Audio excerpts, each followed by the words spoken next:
I'm Caleb. I'm Ginette, and this is Surely Mental. Today we'll be discussing our favorite books. You will hear us talk about our top recommendations and what is so great about them, along with where the book community needs to grow. So Caleb, let's start off with what is your favorite genre?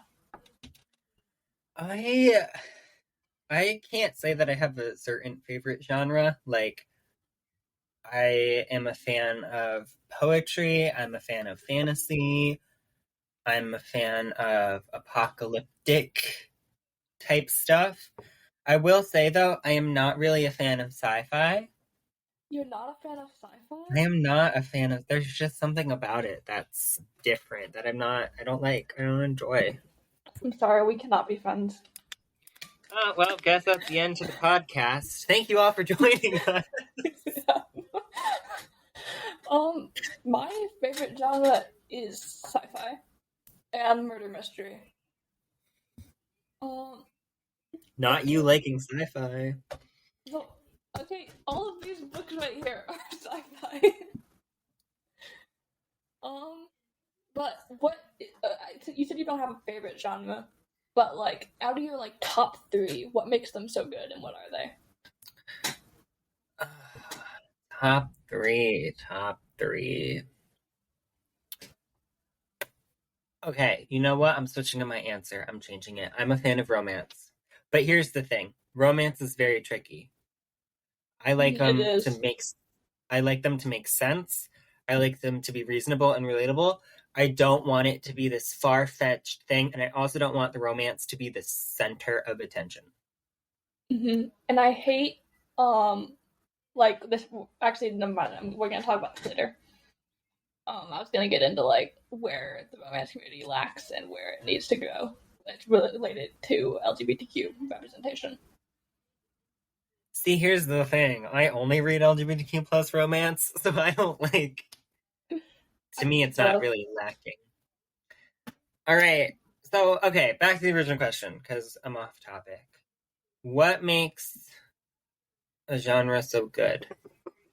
I don't know, Jeanette. What do you think makes a genre so good?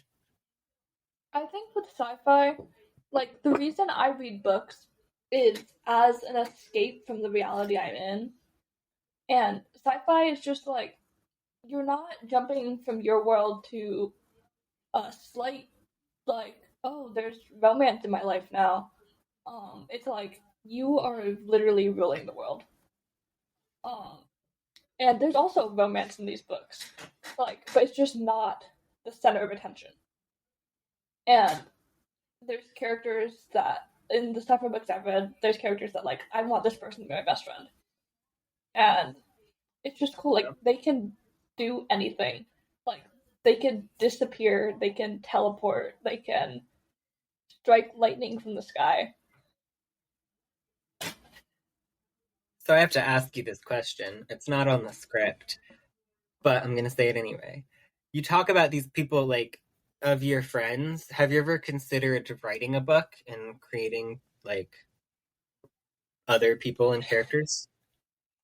Funny you would ask because I, how it's in eighth grade, we had to write a short story, and for eighth grade me, I was like, I'm gonna go above and beyond, be up and beyond. Yeah, that is the word. Um, um, for some reason that didn't sound like a word to me. Um, but and I wrote 23 pages for little eighth grade me, and then I was like, I really like the story that I wrote. So then I kept writing it. And then sophomore year, we had to write a short story, and I asked the teacher, what's the maximum page count? And she said, just don't give me 58 pages. So I was Did you give her 57 pages? I did give her 57 pages. No, you did not. I did. And she gave me an A. And she read the entire thing, and she was like, this is good. And it was a murder mystery about basically, what was it about? It's been so long since I wrote it. It was called the most recent title to it changed a lot, was Emerald Accents. and it's about this lesbian couple who basically one of them is accused of murder, and the other one, it's her boyfriend, because she was bi. Her boyfriend was murdered, and she's like, her new friend who becomes her girlfriend is taking the fall for it. And it's like just whole like romance, and it's like, it's good. You should read it. I don't read it. I hate people reading my stuff. Me too. I hate it so much. Have you ever considered publishing that short story? It's actually on Wattpad.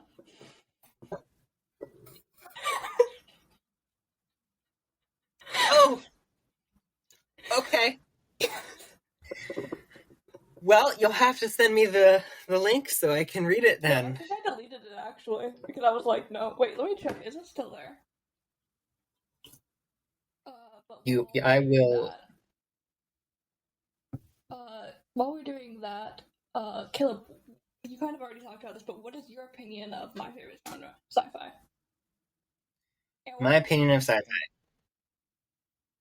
Okay, well, I don't like sci-fi. Murder mystery. I don't know how to phrase this. A murder mystery has to be done well. It has to be the kind of book where when you go back and read it again, you can pick up on all the little like clues and such. If it doesn't have that, I wouldn't say it's a good one. I did, though, watch a movie. I'm not sure if it was a book, but I watched a movie, Knives Out. I don't know if you've heard of it. I've heard of it. I've not watched or seen it. It was a murder mystery, and I did like it because it was done well. I also don't think it should be corny. Like, I'll add all these cliches of murder mystery things. What?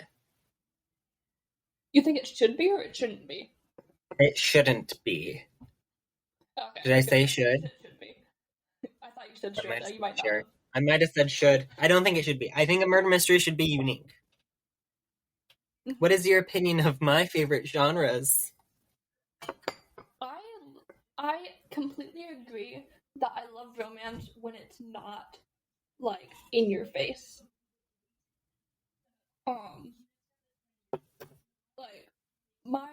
I would say that romance would be my favorite like subgenre of different genres.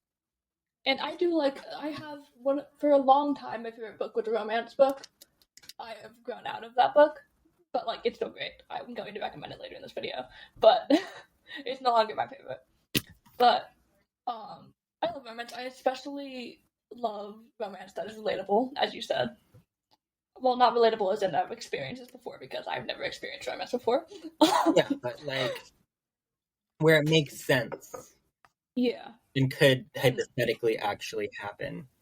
Yeah, like you can relate it to like, oh, this could happen to me in the future. Yeah. Yeah. What are your opinion on graphic novels? Okay. This is a tricky subject. I don't like them. Wow. I don't like them. I don't know. I feel like a story should have like bones to it and meat to it and that kind of thing, if that makes sense. And graphic novels lack that for me. What are your opinions on graphic novels? I enjoy them. I am picky with them. Same with anime. I'm very picky with my anime. I have not read, seen, or watched any anime. Well, you should do that. You should start with Death Note. It's amazing. Read it or watch it. But I have read 3 graphic novels in my life. At least 3 that I have on my bookshelf right now. I cannot think of any others. Have you read Heartstopper? Yes, that is one of them. Did you like it? I did. I feel like there's a lot of places where it could improve, but I enjoyed the story. Interesting. I'm assuming you despised it. I didn't despise it. I read the first one, and I don't know that I want to read the others or watch the movie on it. The show is really good. I love the show. Wait, yeah, one second. But another book that I read recently is Bloom. It's a gay romance, and one of the characters looks surprisingly like one of the characters in Heartstopper, Nick. But they don't act the same. It's a graphic novel. Yes, it's an all blue. Which I like that. I like when graphic novels have like a color scheme. But it's so cute. It's like they kind of relate in that they like cooking, and one of them works for the other's bakery. Sorry, baking, not cooking.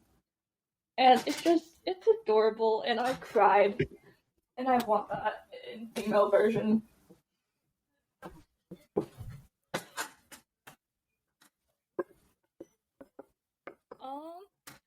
What is your favorite book, Caleb?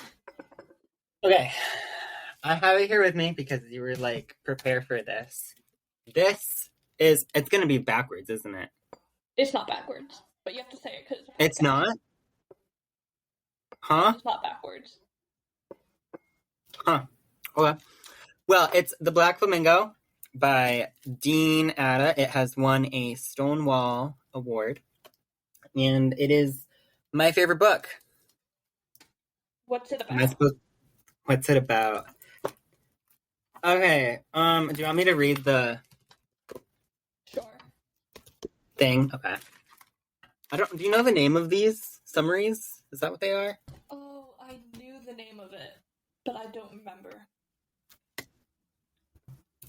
Okay. Well, I'll read it. So who wrote it? Oh, I think I already said that. Dean Atta. Oh, you did say that. Never mind. Michael is a mixed-race gay teen growing up in London. All his life, he's navigated what it means to be a Greek Kypriot, I think I'm butchering that, and Jamaican, but never quite feeling Greek or Black enough. As he gets older, Michael's coming out is only the start of learning who he is and where he fits in. When he discovers the drag society, he finally finds where he belongs, and the Black Flamingo is born.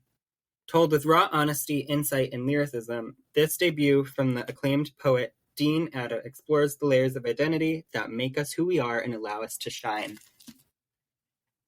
Aww. That's great. Yeah. That sounds great. And it's not written like a normal, but oh my god, no way. Look at the page that I opened up to. It's a cut from our last podcast. Wait, what? This page I just randomly opened up to. And it's got... read it. You can't read it? Okay, well, it's Bible verses, like we just talked about. Okay, so anywho, it's written in prose, so it's kind of like a poetry style, which is just one of the more reasons I like this book. What's your favorite book? My favorite individual book, which that's what we're talking about first, is, if I can get it off of the stack without everything falling into my tea. You got close. This? Oh, maybe not. Maybe you don't got it. I got it. It is by... Oh, I'm gonna butcher this name. Mariaki Nijkamp. It is called This Is Where It Ends. The entire book takes place within 47 minutes, I believe. Let me check. I don't think it says it. But, 54 minutes. It's like a school shooting story. I'll read the back. 10 a.m. The principal of Opportunity High School finishes her speech welcoming the entire student body to a new semester and encouraging them to excel and achieve. 10:02 a.m. The students get up and leave the auditorium for the next class. 10:03 a.m. The auditorium doors won't open, and 10:05 a.m. someone starts shooting. Told from 4 different perspectives over the span of 54 harrowing minutes, terror reigns as one student's calculated revenge turns into the ultimate game of survival. And this book I read, this is the only book, no, actually, until February, this was the only book I had ever read in one day.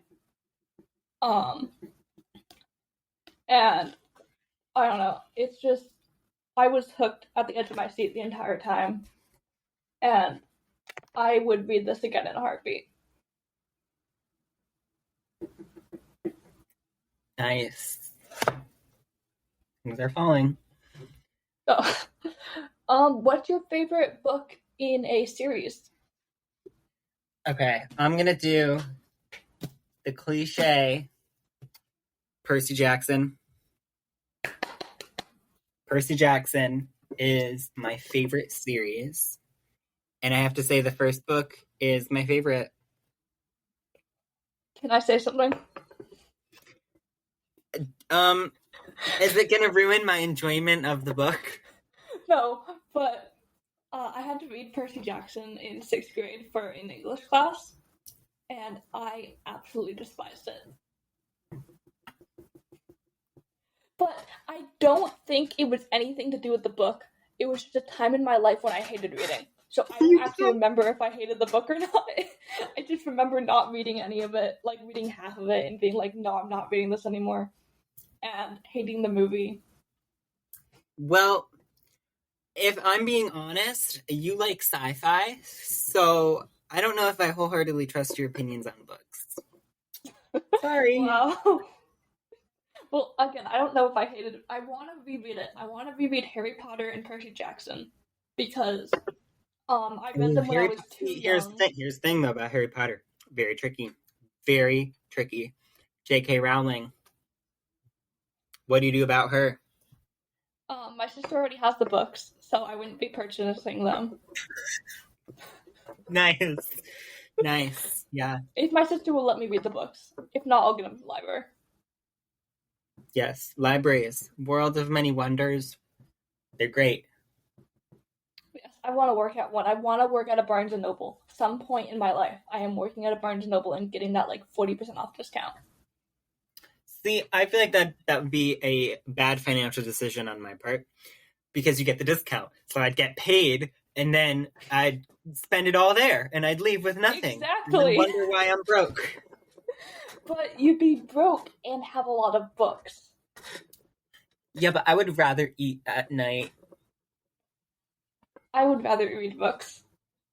If I had to choose between, living a long, happy life with a lot of money and never being able to only having a couple books or having a library full of books but being broke, I would in a second go for those. I was gonna say something but I blacked out halfway through what I was gonna say.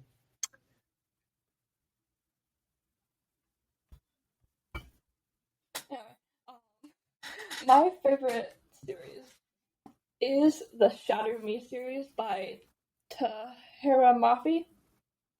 I don't know if I said that right. I probably did not. But it is sci-fi. There is 1, 2, 3. This is the best book in the series. Ignite Me. So that's 4, 5, 6. Oh god. 7, 8, 9. There's 9 books in this series. That's what was taking up your whole stack right there. Yep. These are not in order. There. I think those are in order now. But it's basically about this girl Juliet who nobody knows why, but her touch is fatal. If you touch her, you will die. And the reestablishment, which is the government, has plans for her, plans to use her as a weapon. She had planned for her, she's kidnapped basically by the government. And after a lifetime without freedom, she's finally discovering a strength to fight back for the very first time, and to find a future with the one boy she thought she lost forever. In the electrifying first book in the Shadow Me series, Tahira Mafi presents a riveting dystopian world, a thrilling superhero story, and an unforgettable heroine. And I love the style, like, that's to the perfect page. No one in the podcast is going to be able to do this, but where everything's crossed out, and it's, like, inside of her mind. She's saying, like, I'm not insane, I'm not insane, I'm not insane. And it just, throughout the book, it's kind of like, there's, like, journal entries and stuff. I believe, yeah, there's journal entries. Maybe not in the first book, but in, like, the future books there are. And it's just, I love getting into the mind of somebody like that with, like, mental and, like, physical issues that they're, like, dealing with and battling with, and especially mental issues, because, I don't know, I just love getting into the mind of people like that, including me. I have many mental issues, but, yeah, I just find it so entertaining. Yes. But, yeah, so, are there any other book recommendations that you have, Caleb? Okay, I'm gonna throw... I'm sorry, I can hear the sound of the water. Yeah. Okay. So I have 3, but I'm gonna kind of group them all together. Dear Evan Hansen. Dear Evan Hansen. Great book. Great musical. Great musical, great book. I didn't really enjoy the movie, and I think that's just because he didn't look like he was in high school. He looked like an old man. Mm-hmm. Like, the narrating and the story of the movie was great. Yeah, it was the only complaint I have is the acting choices. Mm-hmm. Hamilton, because Hamilton is amazing. And Woke. Oh my gosh, that's the thing. Woke. Young Poets Call to Justice. This one's a kid's book, but it's got a bunch of nice poems and stuff in it. Oh, what's it about? It's a collection of poems, but it breaks it down into different categories. I'm trying to find, because I can't. So it's a. I guess that's not in here. It's a collection of poems, but it breaks them down into different categories about, like, what it means to be woke in a way, and then it goes into the meaning of woke. So it includes poems about, like, disability rights, ableism, gender equality, all those fun little... The next book is Murder. I don't actually have the first book. I read it. My school had it, and then I bought the second book. But it's called #Murder Trending, and it is a book about. It's basically this world where there's a TV show where it's kind of like, what's it called? Where they used to send all the prisoners. Which I think it says it here. Alcatraz. It was like Alcatraz 2.0. And basically, it's like they live stream the execution of these criminals, and then randomly, this one.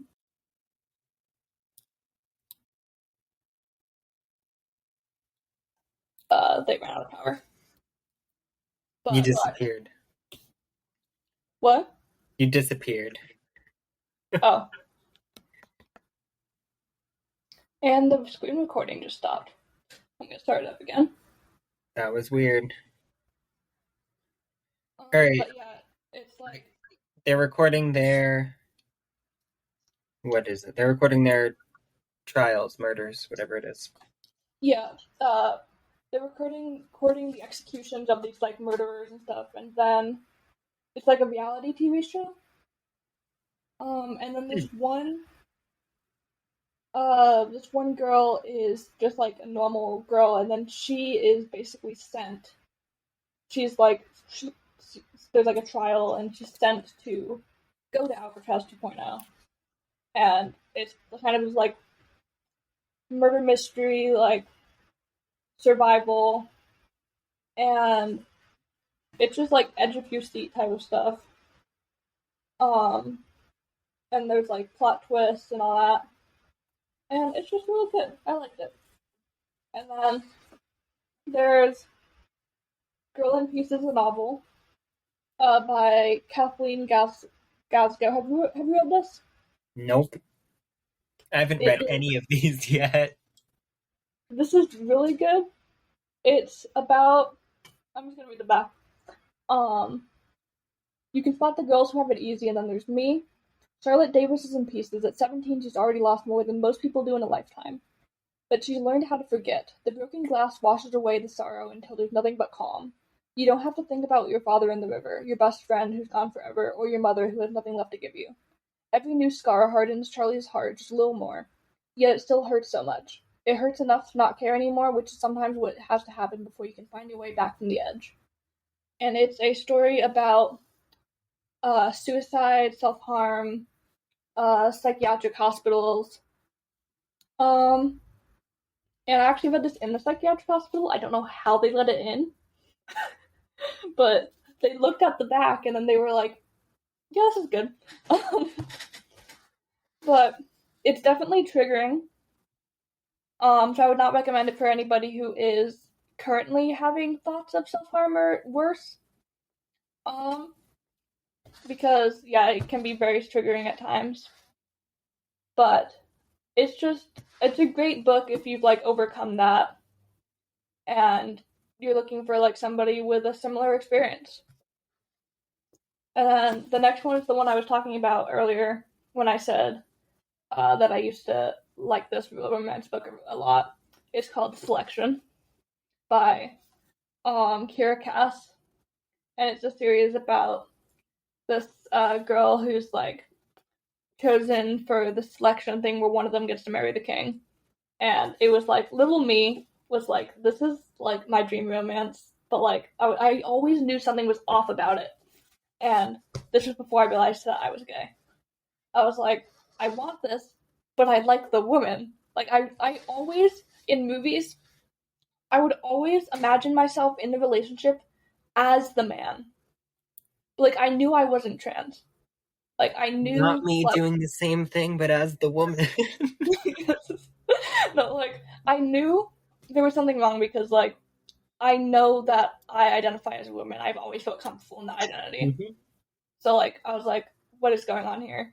And then it turned out that it was just because I liked the female and not the male, even though I thought I liked the male. But really, I was just picking the most mildly attractive boy to have a crush on for my entire life. And I still get made fun of it to this day. Ooh. All right. You look like you're about to say something. No, I'm trying to figure out of how to transition this to audiobook versus physical book, and I don't know that there's an easy way. Do you read audiobooks? Read audiobooks. Listen to audiobooks. You know, not really. Yeah, not really. I mean, I would say I listen to more podcasts than audiobooks. Respectable. Do you listen to audiobooks? I do, but I don't solely listen to audiobooks. I'll listen to, if I'm reading a book and I'm kind of finding that, like, I'm just not in the mood to read, or it's kind of slow, but I want to finish it. I'll put on an audiobook while I'm reading and just read along. It also helps me speed up sometimes because I'll just put it on, like, 4 times speed and then read really fast through it. But, I don't know, when I'm listening to an audiobook on its own, like, just kind of getting into, like, which do you prefer? I prefer the physical book or a combination because if I'm listening to the audiobook on its own, my mind doesn't process what's going on. Or my mind wanders and just, like, I don't get the full experience of the book, and I forget things. And, yeah, which do you prefer, and why? I think I'm gonna have to go with physical book. There's nothing better than having the actual book in front of you. And I feel like with audiobooks, my mind will wander. So, that's why I have to be reading along with it. Yep. What are the pros and cons of a physical book? I feel like pros, it's easier to follow. It's less likely to get distracted while like reading. People are less likely to talk to you if you have a physical book in your hand. I will say cons though, after like a while your hands do get tired from holding a book. And like if I'm trying to like I read before I go to sleep. And it's very difficult to find a position that's like comfortable to lay in and also hold a physical book. Girl, did we freeze? It's frozen. You froze, and now you're dancing. I don't know if you can see me right now. No! No! Everything's gonna be okay. Girl, if we lost all that footage, I'm gonna scream. What the How long is this gonna freeze for? Happened? It said you left. What happened? It said you left. It says we're still recording though.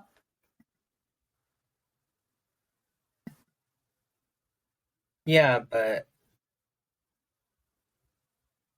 I can hear myself through your thing. Oh, wait. Let me check something. How about now? I don't. It's gone. What the heck just happened? I don't know. I don't know either. And I don't know if anything we just did is saved. Let's just or hope not. it is and keep going. I mean, I'm in the thing and there's 4 recordings of us. And it says we're still recording. I know. I don't know. This is gonna be fun to edit. All right. Well, where were we? What are your pros and cons for physical books? I would say pros is definitely that you get to hold the book in front of you. You get to smell the book. Which, yes, book smell is amazing. But cons is definitely that your eyes get tired. At least for me, my eyes will get really tired after reading for a long period of time, especially at night. And like my eyes will just unfocus, and I can't even see what I'm reading. But with an audiobook, that doesn't happen. You can continue listening for as long as you want, basically. Except getting into the pros and cons of audiobooks. One of the cons of audiobooks is that your mind wanders, and you can't really focus fully on it unless you're reading along. Yeah. One of the pros is that you can keep listening for as long as you like. Cons with audiobooks definitely that your mind wanders and you just can't focus on what's happening. But if you're just looking for something to put on in the background and maybe like gain some information, you can that could definitely be a pro of audiobooks. Like do a nonfiction book and just have it on in the background, learn some facts. It's a great way to increase the amount of books you've read because you don't have to have specific time dedicated to reading. You can multitask. Yes. What about the future of YA books?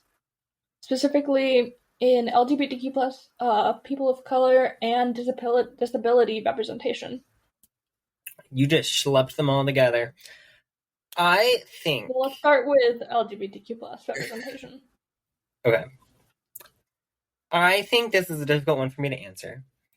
And the reason being because I only really read LGBTQ plus books. So, like, because of that, I think the future's doing great. But when you look at it overall, is it really doing great? I mean, I do think we're definitely getting less and less actual queer authors and people writing books, and less of the queer stereotypes in books.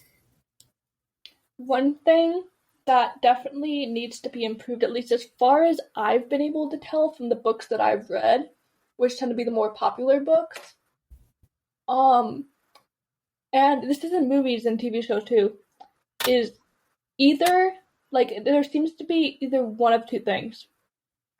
Either the characters, like, there was, like, barely even any romance between them, or it is over-sexualized so much. Yes, we need real romance. Yeah. Like, there is more to romance than the physical part, and in some books it's like, let them hold hands. At least, Yeah. like, give me that. Yep. What's your favorite LGBTQ plus book? At the moment, I'm saying that because my favorites change all the time. I'd have to say, I read this one recently. It's She Drives Me. I say recently. This was in May. She Drives Me Crazy by Kelly Quinlan, which is a lesbian romance. Actually, I'm changing my pick. It is. I was looking at the wrong section because it's fantasy. It is called Malice by Heather Walter. It is a Sleeping Beauty retelling. But it's basically like Maleficent and Sleeping Beauty have romance. And it is so like beautifully written. And it's written from I believe it's in two perspectives. Let me check. If I can get to a page that has a chapter title. No, never mind, it's not written in two perspectives. I believe if I remember correctly, it is written from the villain's perspective, Maleficent. And her name wasn't Maleficent in it, but her name was, I don't know, it's been a while since I read this. But yeah, it's beautifully written, and it's a romance that I love, and it's one of the very few lesbian romances I've been able to find.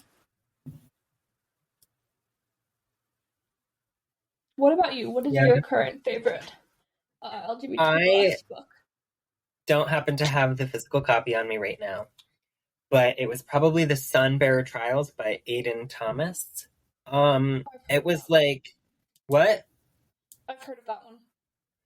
It was like, if you were, you might not like it, but it was kind of like if you took Percy Jackson and Hunger Games and combined them and then made everybody queer. That was Sunbearer Trials. Oh yes, I remember you telling me about this book. Yes. I need to read it. I would highly, highly. And we kind of already touched on this, but where does the representation need to grow? We need more lesbians. Yes. Everything. We have... I feel like when you look at LGBTQ plus books, they're all about men. Mm-hmm. Unless, like, that's just what I'm seeing. I feel like they're all about men, though. And, like, well, yeah, that's... I agree with that. Yeah, like, yeah, that's great. Men are important, but let's get other people in, too. Like, come on. Really? But women are more attractive. I will fight you on this till the day we die. All right, people of color representation. Or actually, no. How do you think the books need to grow? I agree with you that we need more of a diverse,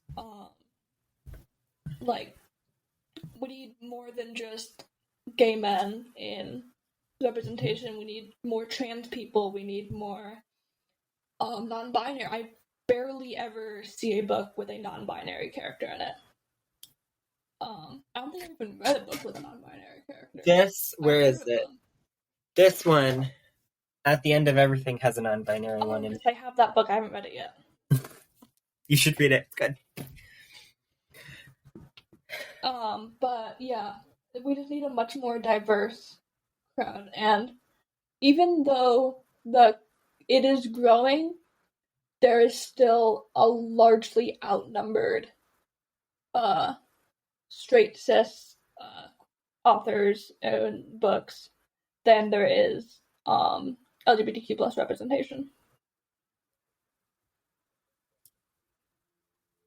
Yes, I agree.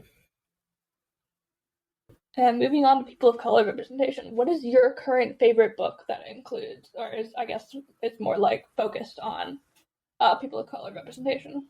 I gotta go with my favorite book, The Black Flamingo. The main character, as I said in the description earlier, is half Greek and half Jamaican. And it was written by a person of color author, which I think is great because I don't think you can necessarily write about a person of color character if you're not a person of color author. Mm-hmm. But it was great, and it helped with his identities because he was like, "Am I Greek enough? Am I what was it? Philippine, Puerto Rican, Jamaican? Am I Greek enough? Am I Jamaican enough? Like, because he's mixed. So I think that was done really well. What about you?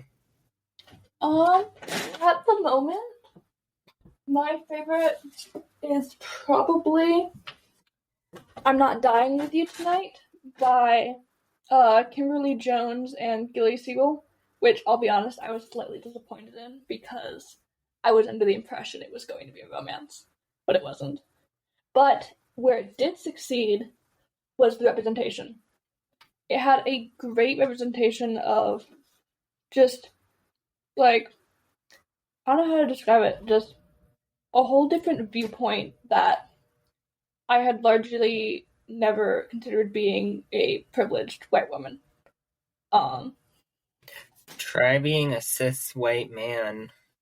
It's crazy. I thought you were gonna say straight white man. I was like, no, not yet. No.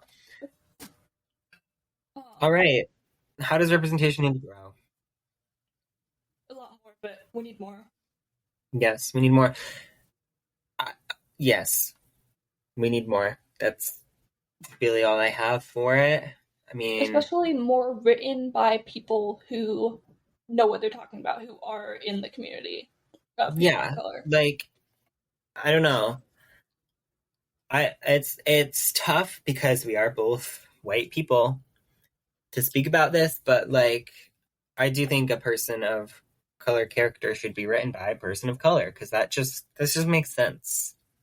Yeah, especially if it is like, if a large point of the book is to bring representation, I believe that there should at least be that community taken into consideration instead of just writing what you think is the experience of these people. Yep. Yeah, because I feel like a lot of the books that are very well known for representation of people of color, for the most part, they are written by people of color, at least the ones I can think of off the top of my head. But a lot of books that I've heard of, just the perspective is not taken into consideration when writing the book. It's just a white person writing about what they think a person of color goes through throughout their life.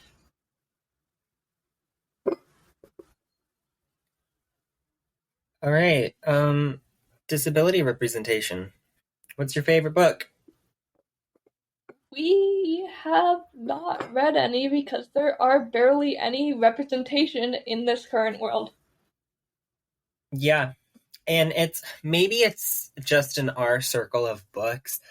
But when when Ginette posed this question in the script, I was like, I really haven't read that many books with disabled people. Yeah, I just remembered I have read one, but it was in a school assigned book, and it's targeted towards a younger audience. It's called Insignificant Events in the Life of a Cactus. It's about this girl who has She does not have either of her arms, and this boy who has Tourette syndrome. Syndrome, I think. Syndrome.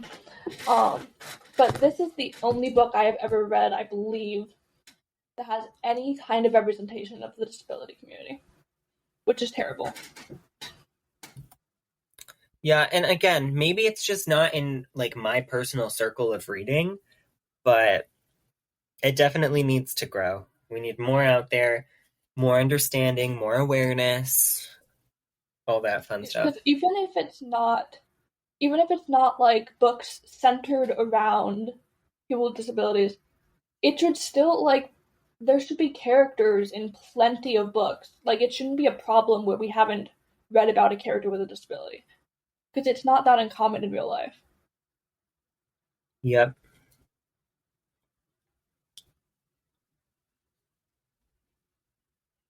How are you going to close this out? Yeah, is there anything else you want to cover? None that I can really think of. How are we doing on time? Well, this is a tricky one. We've split into like 2 recordings, because we disappeared. I want to say